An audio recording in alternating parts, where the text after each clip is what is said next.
So, I went to watch Deadpool and Wolverine. It's described on IMDb as being an action-adventure comedy. It's set in the multiverse of the MCU, and the TLDR is that after watching the film, I concluded that if you liked the first two Deadpool movies, and you liked the humour of the Deadpool actor Ryan Reynolds, and you like fourth wall breaking, you should probably give this one a chance, because it's a lot like the previous two films, just turned up to 11 or maybe 12. It's very heavy on the fan service. If you're religious though, maybe give this one a miss. There's frankly a lot of violence and the humour is very crude and filthy. I also concluded that Ryan Reynolds may be a better person than I am. At this point, I'm not sure if Ryan Reynolds is a genius or an idiot or both, because I struggle to define what this film even is. I wasn't expecting a fight to break out between Deadpool and Wolverine in a minivan to the tune of "You're the one that I wouldn't buy Olivia Newton-John" from Grease, but that's what I got. It's bold, very bold. It maybe has some story problems. Multiverses don't really make much sense to me, and I found it refreshingly unpredictable, but it manages some character arcs, and it's hard to be too critical of the story in a fourth wall breaking comedy. The ridiculousness is where a lot of the humour comes from. And I did find the film to be consistently funny. It made me laugh really quite a lot, and loudly, and that's despite me not really liking the whole multiverse concept because it destroys any kind of stakes. Nobody has ever really gone in a multiverse because there can just be another copy of them coming from a different universe, and the film itself seems to agree with that, because in this Marvel movie about multiverses, it feels like nobody and nothing is safe from being made the butt of a joke by Ryan Reynolds, up to and including Marvel and multiverses and even Ryan Reynolds. To say this movie makes bold choices in pursuit of humour would be a massive understatement. It seems to have no filter whatsoever. Seriously, the stones on Ryan Reynolds. The multiverse thing doesn't really work for me, but it's just used as a framework and as an excuse for Ryan Reynolds to do whatever the hell he wants. And what he wants is complete insanity. He'll go almost anywhere for a laugh, and playing to the fans is refreshing in an era where the norm seems to be for Hollywood to spit at them. This movie completes quite a neat circle for me as well, because for quite some time I didn't even like Ryan Reynolds, and why I felt like this was maybe the Green Lantern movie, maybe it was the movie Blade Trinity that he did with Wesley Snipes. And what happened on that film is supposedly one of the things that tanked Wesley Snipes' career, because from the stories about that film, from the people who were there, it sounds like Wesley Snipes was a nightmare to work with and was horrible to his co-stars, and Ryan Reynolds in particular.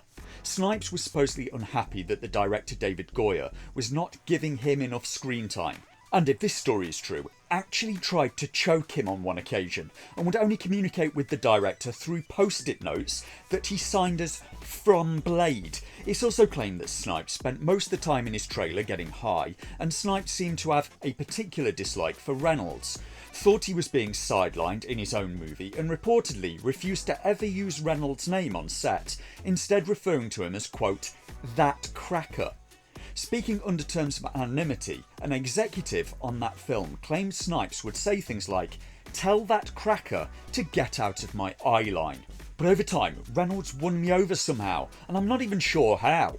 Maybe it was Deadpool 1, or maybe it was The Hitman's Bodyguard. And here we have this movie, where Reynolds was one of the writers, the star, or at least co-star of the film, also a producer on it, and he seems to have made this film because he really wanted to do a movie with Hugh Jackman as Wolverine. The two are supposedly very close friends, going right back to 2009's X-Men Origins Wolverine, where Jackman was the star, and according to Reynolds, made a point of coming up to him, hugging him and saying, "Welcome aboard, it's all going to be fine, we're going to make you comfortable." And this supposedly was the start of a 15-year friendship. It's one of those male friendships where they tease each other mercilessly, and in this movie, in which Deadpool hops across dimensions and universes, trying to save his own from destruction, he brings back lots of Marvel comic book movie actors from yesteryear, who maybe Hollywood thinks as now being a bit too seasoned to be leading action films any longer. Among them are Hugh Jackman's Wolverine, and granted, Hugh Jackman doesn't look quite as shiny as maybe he did in the Fox X-Men films, and Morena Baccarin maybe doesn't look quite as glamorous as she did in Firefly, but Jackman puts in a great acting performance in this for me. Amidst all of Deadpool's silliness, he's just there like a rock, being the straight man, and really acting very well as a broken, angry version of Wolverine.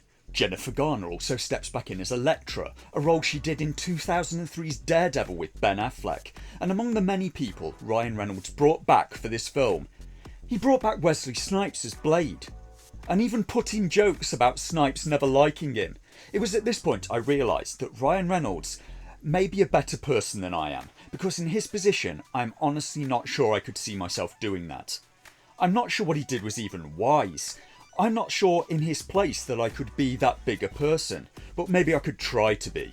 From here on in there will be spoilers, so if you plan on watching the film, you know, the film starts up with the usual Marvel intro, and Deadpool is singing along with it.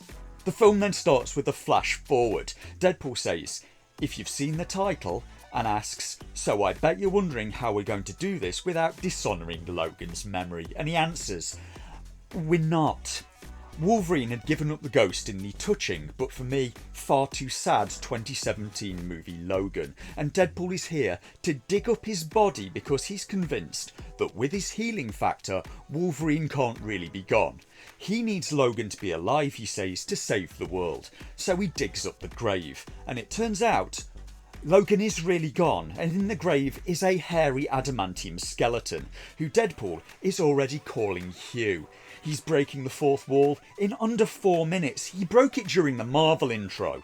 A load of miscellaneous bad guys then turn up and Deadpool fights, well, slaughters them, using parts of Logan's adamantium skeleton as weapons. So he kind of gets his team up after all and delivers extreme levels of violence, all while fooling around to the music of the boy band NSYNC and their year 2000 song Bye Bye. And this is the opening credits, by the way.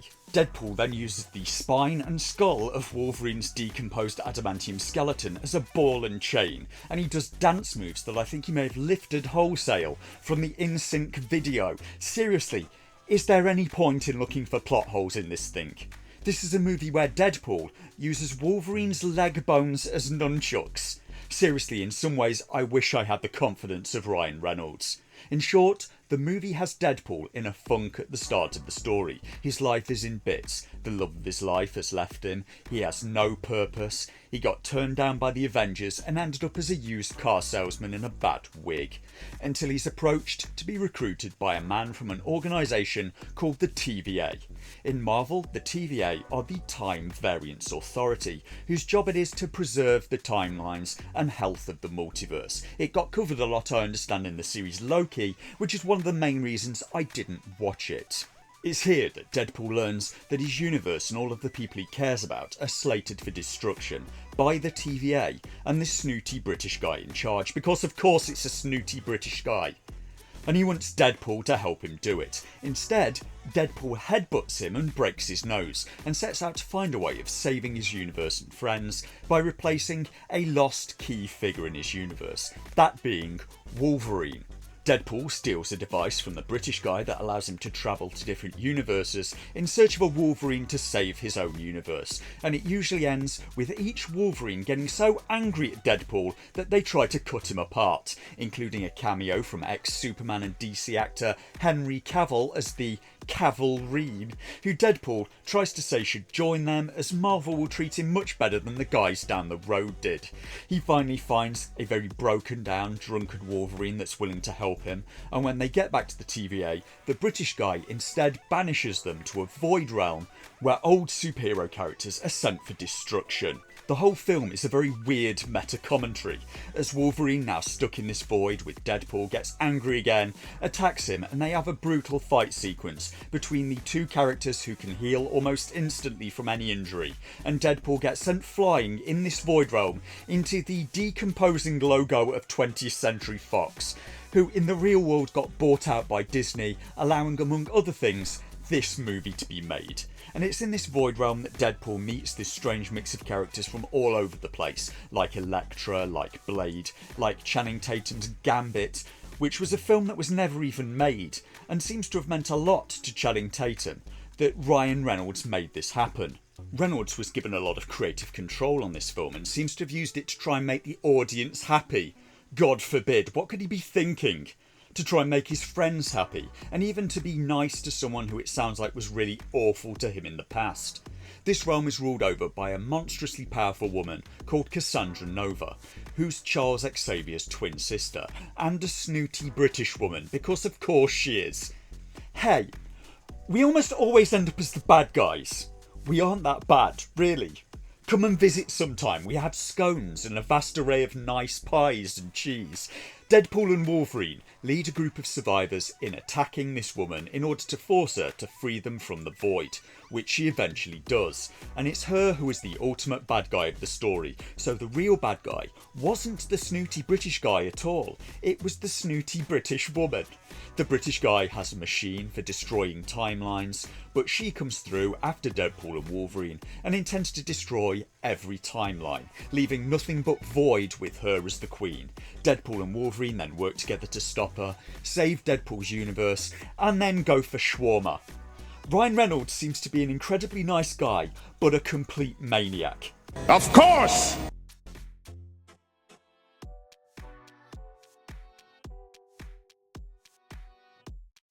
If you only knew the power of one, the power of two, the power of many. Never rub another man's rhubarb.